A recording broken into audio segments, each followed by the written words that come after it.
Assalamualaikum anak-anak. Perkenalkan, nama Ibu Gita Fitri Anjayani. Hari ini kita akan belajar pembelajaran IPS. Anak-anak, materi yang akan kita bahas hari ini yaitu mengenai perdagangan antar daerah dan perdagangan antar negara.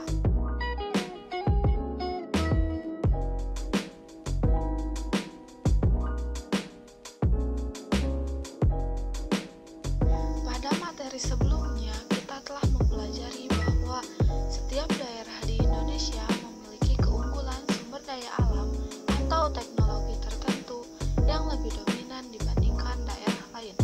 Seperti Papua memiliki keunggulan emas, perak, tembaga terbesar di Indonesia. Kalimantan memiliki keunggulan batu bara, rotan, kayu yang berkualitas tinggi. Madura penghasil garam terbesar di Indonesia. Kemudian Provinsi Jawa Barat memiliki keunggulan beras, teh, dan hasil industri. Keterbatasan Provinsi Jawa Barat tidak memiliki batu bara, emas, perak, tembaga, rotan, dan garam. Sedangkan dalam kehidupan sehari-hari, baik masyarakat atau industri membutuhkan bahan-bahan tersebut. Baik, kita analisis dan menghubungkan keunggulan dan keterbatasan dari daerah-daerah tersebut. Jawa Barat, daerah industri di Indonesia yang memerlukan bahan baku untuk diolah menjadi barang jadi. Sementara Jawa Barat tidak memiliki sumber daya alam penghasil bahan baku tersebut. Maka dari itu, Jawa Barat mengirim bahan baku dari daerah lain. Misalnya, batu bara sebagai bahan bakar industri, rotan, bahan baku kerajinan dikirim dari Kalimantan, emas, tembaga, dan perak sebagai perhiasan dan industri elektronik dikirim dari Papua, garam sebagai bahan baku industri dan konsumsi dikirim dari Madura, sehingga keterbatasan dari Jawa Barat dapat terpenuhi. Sementara keunggulan Jawa Barat, beras, teh, dan hasil industri yang telah diolah tadi kemudian dijual ke seluruh Indonesia. Dan inilah yang merupakan perdagangan antar daerah atau antar pulau.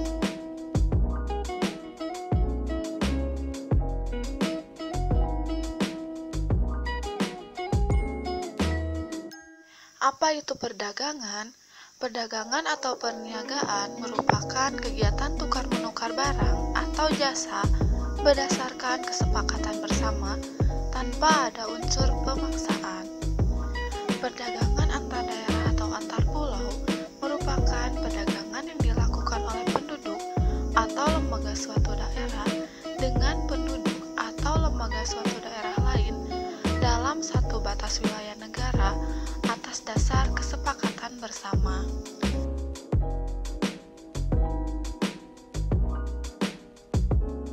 Perdagangan antar pulau dilakukan oleh beberapa pelaku ekonomi dengan beberapa tujuan. Pertama, memperoleh keuntungan. Kedua, memperluas jangkauan pasar. Faktor pendorong perdagangan antar daerah atau antar pulau. Yang pertama, perbedaan faktor produksi yang dimiliki. Faktor produksi ada 4. Pertama, sumber daya alam. Kedua, modal. Ketiga, tenaga kerja. Dan yang keempat, kewirausahaan. Pulau Kalimantan dan Sumatera memiliki keunggulan faktor sumber daya alam karena wilayahnya yang sangat luas, hutannya sangat luas, dan barang tambangnya yang melimpah, sehingga sumber daya alam merupakan faktor produksi keunggulan di Pulau Kalimantan dan Pulau Sumatera, dan menjadi keterbatasan dari Pulau Jawa. Tetapi Pulau Jawa memiliki keunggulan tenaga kerja dan modal. Faktor tenaga kerja di Pulau Jawa unggul karena Pulau Jawa sangat padat penduduknya, sehingga tenaga kerja di Jawa melimpah dan banyak juga tenaga kerja terampil. Sementara dari faktor modal, para investor lebih sering menanamkan modal di Pulau Jawa karena mempunyai sarana prasarana lebih lengkap dibandingkan pulau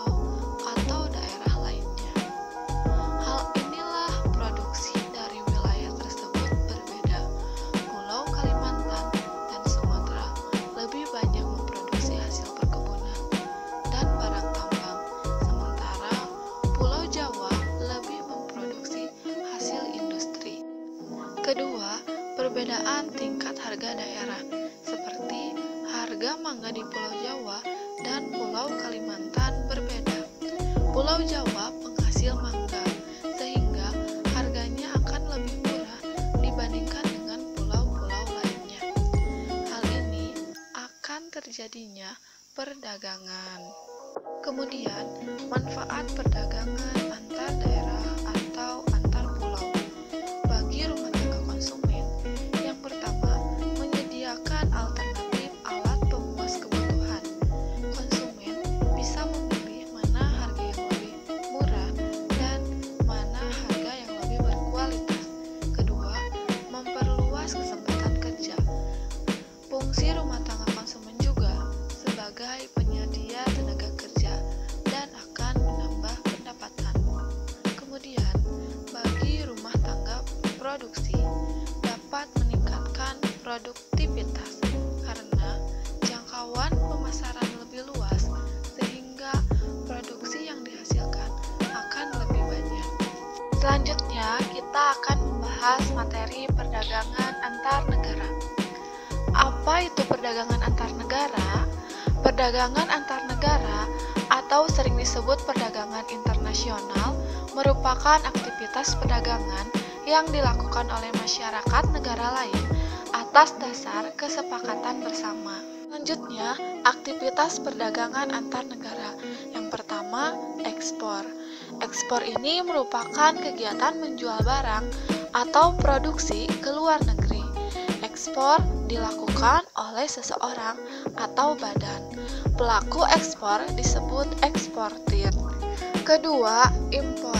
Impor merupakan kegiatan membeli barang dari luar negeri. Seseorang atau badan yang melakukan impor disebut importir. Kemudian, tujuan perdagangan antar negara. Yang pertama, meningkatkan devisa negara. Dengan dilakukannya ekspor, maka suatu negara tersebut akan mengalami kenaikan devisa negara. Yang kedua, melengkapi kebutuhan antar negara. Setiap negara di dunia pasti memiliki sumber daya yang berbeda-beda, mulai dari ketersediaan SDA, SDM, dan lain sebagainya yang dapat dimanfaatkan satu sama lain berupa perdagangan antar negara. Yang ketiga, mendapatkan keuntungan internal dan eksternal. Keuntungan internal yaitu keuntungan yang diperoleh perusahaan penyedia perdagangan internasional untuk meningkatkan produksi sehingga dapat melakukan ekspor. Dan keuntungan eksternal yaitu keuntungan yang diperoleh perusahaan maupun negara berupa spesialisasi. Yang keempat, memperluas pasar. Yang kelima, transfer teknologi modern. Salah satu tujuan perdagangan internasional yaitu dapat melakukan transfer teknologi modern. Teknologi modern ini yang nantinya akan membantu masyarakat di suatu negara berkembang pesat. Dan yang terakhir, keenam, meningkatkan penjualan perusahaan. Dengan adanya perdagangan antar negara ini, hasil produksi suatu negara dapat dijual ke berbagai negara di seluruh dunia. Sekian untuk pembelajaran kita hari ini. Semoga materi yang disampaikan dapat dipahami. Tetap jaga kesehatan, jangan lupa terapkan 3M, dan tetap semangat belajar di rumahnya. Wassalamualaikum warahmatullahi wabarakatuh.